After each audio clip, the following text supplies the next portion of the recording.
Video start करने से पहले मेरी आप सबको एक रिक्वेस्ट है कि अभी तक आपने हमारे चैनल को सब्सक्राइब नहीं किया है तो सब्सक्राइब कीजिए और पास वाले बेल आइकन पर क्लिक करें ताकि हम जो भी नए वीडियो अपलोड करेंगे उसकी नोटिफिकेशन सबसे पहले आपको मिलती रहेगी। नमस्कार, मैं आज आपके लिए लेकर आया हूँ सह प्रसंग व्याख्या। देखिए, सभी कक्षाओं में सह प्रसंग व्याख्या वाला प्रश्न आता है। बोर्ड परीक्षा के अनुसार गद्य में भी 6 अंक का और पद्य में भी 6 अंक का एक प्रश्न आता है। यदि इसको ठीक प्रकार से हल किया जाए तो पूरे 6 में से 6 अंक आसानी से लाए जा सकते हैं। इस प्रश्न को हल करने के लिए हम इस 3 भागों में बांटते हैं। पहला भाग है प्रसंग, दूसरा व्याख्या और तीसरा विशेष। आज अपन इसको एक उदाहरण के माध्यम से देखेंगे। कक्षा 9वीं के जो नई पुस्तक आई है उसमें रसखान नाम का एक जो पाठ है, उनका एक सवैया है, मानुस हो तो वही रसखान, अंतिम पंक्ति है कदम्ब की डारन। इसका प्रसंग की बात करेंगे। सबसे पहले प्रसंग को ठीक प्रकार से समझने के लिए अपन ने 3 ककार में बदला। 3 ककार के माध्यम से हम प्रसंग को बिल्कुल ठीक लिख सकते हैं। पहला, कहां से। कहां से का मतलब है कि हम जिस पद्य या गद्य की व्याख्या करने जा रहे हैं ये कहां से लिया गया है। बात करें अपन अपने उदाहरण की तो अपन ये स्पष्ट करेंगे कि प्रस्तुत पद्यांश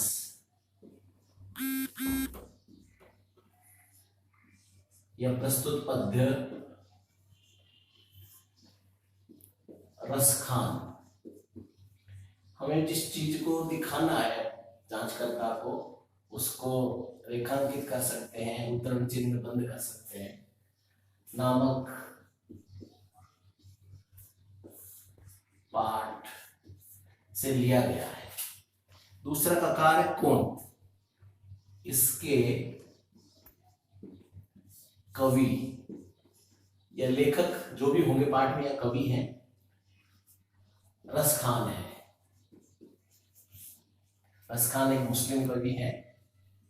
इनका मूल नाम सैयद इब्राहिम था, तो रसखान के नाम से इन्होंने भगवान कृष्ण की भक्ति के पद लिखे हैं। क्या इसमें वर्णन किसका है? तो यहाँ रसखान ने कृष्ण के साथ अपना अनन्य प्रेम दिखाते हुए और ये स्पष्ट किया है कि मैं किसी भी योनि में जन्म लूं लेकिन भगवान कृष्ण के जहां लीला है क्योंकि समीप रहूं। तो वर्णन किसका किया है उन्होंने? तो सभी योनियों में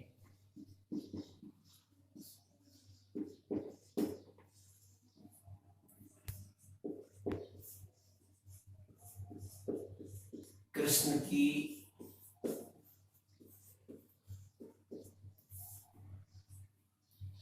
लीला स्थली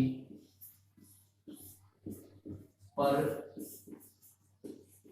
जन्म चाहा है, ये उन्होंने इसका वर्णन किया। इस प्रकार का प्रसंग हम लिखें तो मान लीजिए 6 नंबर का 2 नंबर का इसमें प्रसंग है तो 2 में से 2 अंक मिलता है। मैं फिर आपको बताता हूं। सबसे पहले कहां से लिया गया है, तो प्रस्तुत पद्य रसखान नामक पाठ से लिया गया है। इसके कवि रसखानी है।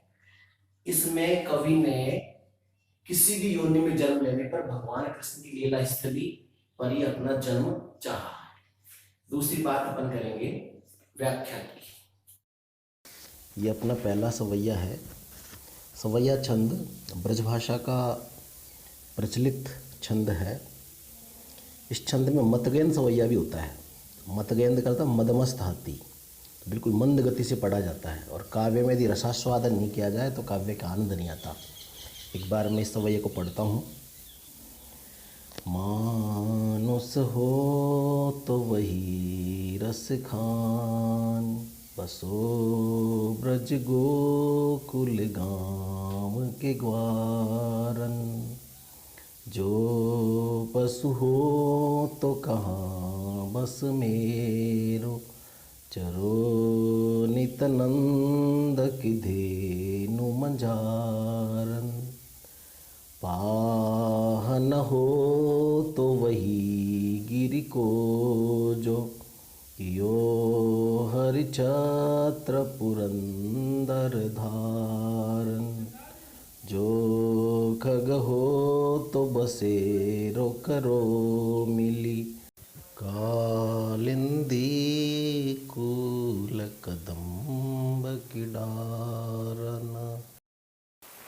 एक एक पंक्ति की व्याख्या देखते हैं। सबसे पहले है शब्दार्थ बता देता हूँ। मानुष यानी मनुष्य, हो यानी यदि हूँ तो उसी स्थान पर, वही यानी स्थान पर, रसखान कवि का नाम है। बसों यानी निवास करूँ। ब्रजमंडल गोकुल गांव के ग्वार यानी ग्वालों के साथ। तो इसकी व्याख्या होगी, हे ईश्वर, यदि मेरी मनुष्य योनि में मेरा जन्म हो तो मैं ब्रजमंडल के गोकुल गांव के ग्वालों के साथ बसना चाहता हूँ। दूसरी पंक्ति के शब्दार्थ देखते हैं। जो यानी यदि, पशु यानी मवेशी, या पशु शब्द में जो शय उच्चारण किया ब्रजभाषा के अभ्रंश के हिसाब से किया गया है, वैसे तालव्य शय होना चाहिए था। हो यानी यदि हूँ, कहाँ बस यानी फिर मेरा बस कहाँ रहेगा, अर्थात मैं तो जो पालक होगा उसके बस में रहूँगा। चरो यानी मैं चरूँ, भोजन करूँ। नित्य यानी नित्य। नंद के नंद बाबा की। धेनु यानी गायों। मंजारे यानी बीच में। पूरी व्याख्या हुई। यदि मेरा पशु योनि में जन्म हो तो सब मेरा कोई बस नहीं होगा, फिर भी मेरी इच्छा है कि मैं नंद बाबा की गायों के मध्य में ही चरूँ, विचरण करूँ, रहूँ। तीसरी पंक्ति, पहान अर्थात पत्थर। हो यानी हूँ। वही यानी वहीं पर। गिर यानी पर्वत। जो यानी उस। के यानी किया है। हरि यानी भगवान कृष्ण ने। छत्र यानी छत्ते की तरह या छत्र की तरह। पुरंदर यानी इंद्र। धारण यानी धारण किया है।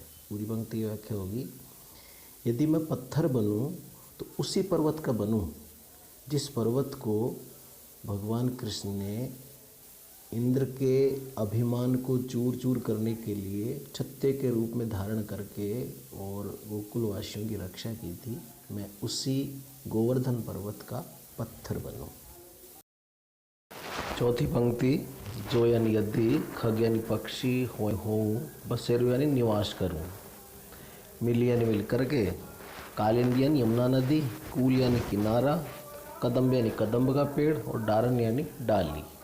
पूरी पंक्ति की व्याख्या होगी, यदि मेरा पक्षी योनि में जन्म हो तो ये मेरी इच्छा है कि मैं वहीं अपना बसेरा करूं, अपना निवास करूं, अपना घोंसला बनाऊं, जो कालिंदी नदी यानी यमुना नदी के किनारे पर कदम्ब का पेड़ है उसकी डाली पर मेरा निवास होना चाहिए। ऐसी उनकी इच्छा है। पूरी व्याख्या का दोहरान करते हैं। कवि रसखान कहते हैं, यदि मैं मनुष्य योनि में जन्म लूं तो ब्रजमंडल के गोकुल गांव के ग्वालों के बीच में निवास करूं, ऐसी मेरी इच्छा है। दूसरी पंक्ति में कहते हैं, यदि मैं पशु हूं तो सब मेरा कोई बस नहीं रहेगा, क्योंकि वो पालक के बस में रहेगा, फिर भी मेरी इच्छा है कि मैं नंद बाबा की गायों के बीच में विचरण करूं। तीसरी पंक्ति में कहते हैं, यदि मैं पत्थर बनूं तो उस पर्वत का बनूं जिसको भगवान कृष्ण ने छत्र की तरह इंद्र का अभिमान चूर चूर करने के लिए ब्रजवासियों के रक्षा करने के लिए धारण किया। अंतिम पंक्ति में कहते हैं, यदि मैं पक्षी बनूं तो वहाँ निवास करूं जहाँ यमुना नदी के किनारे पर कदम्ब का पेड़ है, उसकी डाली पर मेरा निवास हो। इस प्रकार वे भगवान कृष्ण की लीला स्थली पर अपना अनन्य भाव रह करके और प्रकट करते हैं। व्याख्या का अंतिम चरण है विशेष। विशेष में दो बातें लिखनी होती हैं। पहला भाव पक्ष, भाव पक्ष में किन भावों का वर्णन किया गया है। दूसरा कला पक्ष, इसमें भाषा, छंद, अलंकार आदि कौन कौन से हैं। इस सवैये के विशेष में भाव पक्ष की बात करें तो कवि ने भगवान कृष्ण की लीला स्थली पर किसी भी योनि में जन्म लेने पर सरस भावों का वर्णन किया है, कृष्ण के प्रति अनन्य प्रेम का वर्णन है। कला पक्ष की बात करें तो इसमें भाषा ब्रजभाषा है, छंद सवैया है, अलंकार में बात करें तो अनुप्रास है। खास तौर से जो अंतिम पंक्ति है, कालिंदी, कूल, कदम या कैवर्ण की आवृत्ति से अनुप्रास है, ऐसा प्रश्न भी आएगा आगे। स्वाभावोक्ति अलंकार भी इसमें है। इस प्रकार इसका ये अंतिम पक्ष था विशेष। आशा करता हूँ ये पहला सवैया आपको ठीक से समझ में आ गया होगा। दूसरा सवैया लेकर मैं जल्दी आपके सामने अगली वीडियो में आऊँगा। तब तक आप इसका अभ्यास करिए। धन्यवाद।